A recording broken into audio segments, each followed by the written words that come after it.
चलें ये 3-4 दिन की जो एक पॉलिटिकल अनरेस्ट की सिचुएशन थी उससे तो हम निकल आए, लेकिन अभी भी अपने रिव्यू में IMF बहुत सारी वेकअप कॉल्स हमें देकर गया है कि हमारा टैक्स कलेक्शन का शॉर्टफॉल मौजूद है जो कि बढ़ सकता है अगले दिनों में। कुछ जिस तरह बैंक्स ने उसको बढ़ाने की मज़ीद कोशिश की, एक अदालती सहारा लिया, वो अपनी जगह पर एक स्टोरी मौजूद है। तो अब ये अगले 2-3 महीनों में किस तरह जानिब आपको जाते हुए पाकिस्तान के माशी मामलात नज़र आ रहे हैं? गो कि अगली मॉनेटरी पॉलिसी में हम एक और 2-3% का कट देख सकते हैं। बिस्मिल्लाहिर्रहमानिर्रहीम। देखें, at the macro economic level तो आपके इंडिकेटर्स में काफ़ी इम्प्रूवमेंट है, चाहे फॉरेन एक्सचेंज रिजर्व्स हों या आपका करंट अकाउंट सरप्लस हो।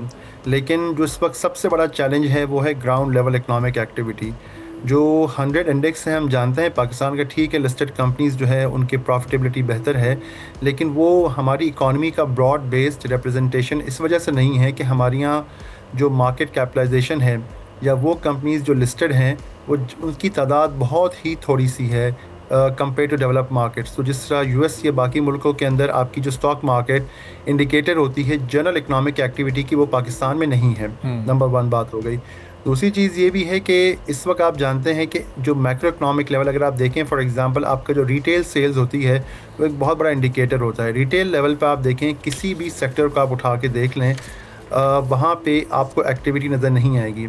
उसी वजह से आपने जो टैक्स टारगेट्स की बात की, देखें इकनॉमिक एक्टिविटी क्रिएट होगी, कंपनीज़ के पास प्रॉफिट होगा तो ऑटोमेटिकली आपका टैक्स के अंदर भी इसका इम्पैक्ट नज़र आएगा। सबसे बड़ा चैलेंज, अच्छा पब्लिक सेंटिमेंट भी जो है, जो पॉलिटिकल अनरेस्ट के हवाले से जो है वो इकनॉमिक जो चैलेंजेस रहे हैं इन्फ्लेशन के और बाकी मामलात के और स्लो बिज़नेस वॉल्यूम के, उसकी वजह से भी ज़ाहिर है कि आवाम में काफ़ी कंसर्न्स भी पाए जाते हैं, गुस्सा भी पाया जाता है कि इकनॉमिक स्लो डाउन है। इन तमाम चीज़ों को मद्देनज़र रखते हुए सबसे इम्पॉर्टेंट चीज़ ये है कि किस तरीके से इकॉनमी में पैसा इंजेक्ट किया जाए ताकि इकनॉमिक एक्टिविटी शुरू हो।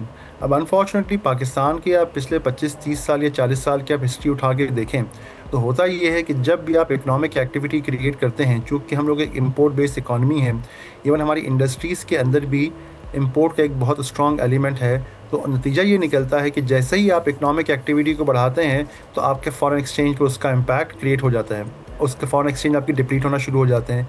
अच्छा, इस चीज़ को कैटर करने के लिए, एड्रेस करने के लिए हमने कभी भी कोई लॉन्ग टर्म इकनॉमिक स्ट्रेटजी नहीं बनाई। कि मिसाल के तौर पर अभी आप कॉटन की बेस देखें कि कॉटन की प्रोडक्शन में ठीक ठाक कमी आई है, तो क्या हमारे पास कोई ऐसा प्लान मौजूद है कि हम दोबारा जो पीक प्रोडक्शन हमारी कॉटन की थी उस पर हम पहुँच सकें? सिमिलरली IT एक्सपोर्ट्स हैं, अभी हम जानते हैं कि इंटरनेट स्लोडाउन वगैरह की जो चीज़ें आई हैं उसकी वजह से बहुत सारी फॉरेन कंपनीज ऐसी हैं जिनका कॉन्फिडेंस पाकिस्तान में शेक हुआ है। आपको कुछ सालों पहले अगर याद हो कि बेंगलोर में गालिबन जो कि इंडिया का IT हब माना जाता है, उसमें मुजाहरे हुए थे इसी वजह से।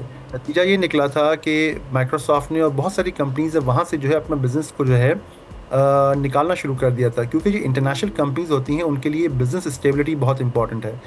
और बिज़नेस स्टेबिलिटी आपकी ज़ाहिर है इंटरनेट कनेक्टिविटी से आती है। तो एक तरफ अगर पॉलिटिकल इंस्टेबिलिटी है और दूसरी तरफ आपका इंटरनेट कनेक्शंस आपके बड़े शहरों में बंद है, आपके वॉइस मैसेजेस नहीं जा रहे, आपकी जो है मल्टीमीडिया फाइल्स नहीं जा रही, कनेक्टिविटी स्लो है, तो हम कैसे एक्सपेक्ट कर सकते हैं कि आपके पास जो है हम पाकिस्तान को एक IT हब बनाने की पोजीशन में आ जाएंगे? तो ये तमाम चीज़ें हैं कि ग्राउंड लेवल पे इकनॉमिक एक्टिविटी को कैसे क्रिएट किया जाए, उसके लिए अभी हमें कोई वाज़ेह हिकमत अमली नज़र नहीं आ रही। सब्सक्राइब करें और बेल दबाएं ताकि कोई खबर रह न जाए।